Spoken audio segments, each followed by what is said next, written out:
India के 53rd chief justice of India Suryakant ji को president के द्वारा अपॉइंट कर दिया गया है। इस वीडियो में हम जानेंगे कि new chief justice of India को अपॉइंट करने के लिए क्या बेसिक प्रोसेस फॉलो किया जाता है।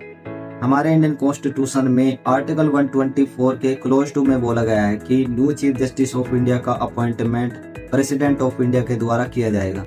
लेकिन new chief justice of India कौन बनेगा, इसका डिसीजन हमारे आउटगोइंग सीजीआई के द्वारा किया जाता है। न्यू सीजीआई का नाम कोलिजन सिस्टम के थ्रू सीनियोरिटी के बेसिस पर रिकमेंड किया जाता है, ना कि एज के बेस पर, क्योंकि एज सीनियोरिटी से डिफरेंट हो सकती है। अगर यहाँ पर किसी को कोलिजन सिस्टम के बारे में नहीं पता है तो मैं आपको बता दूं, कोलिजन सिस्टम एक ऐसा जुडिशियल मैकेनिज्म है जिसके तहत जजेस के ट्रांसफर एंड जजेस का अपॉइंटमेंट किया जाता है। कोलिजन सिस्टम में न्यू सीजीआई का नाम रिकमेंड होने पर यह proposal union minister law and justice के पास सेंड कर दिया जाता है।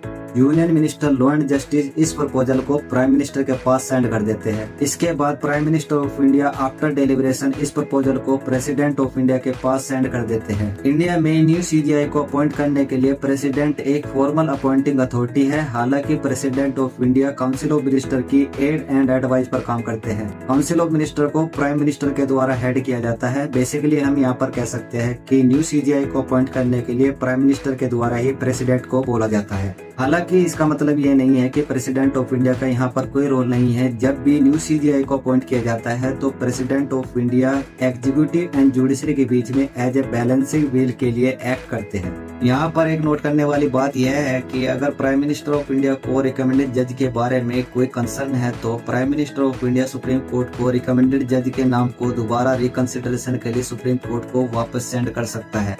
लेकिन अगर आउटगोइंग सीजीआई ने दोबारा उसी जज के नाम को रिकमेंड कर दिया है तो प्रेसिडेंट ऑफ इंडिया के पास दूसरा कोई ऑप्शन नहीं होता है, उसी जज को as a chief justice of India appoint करना पड़ता है।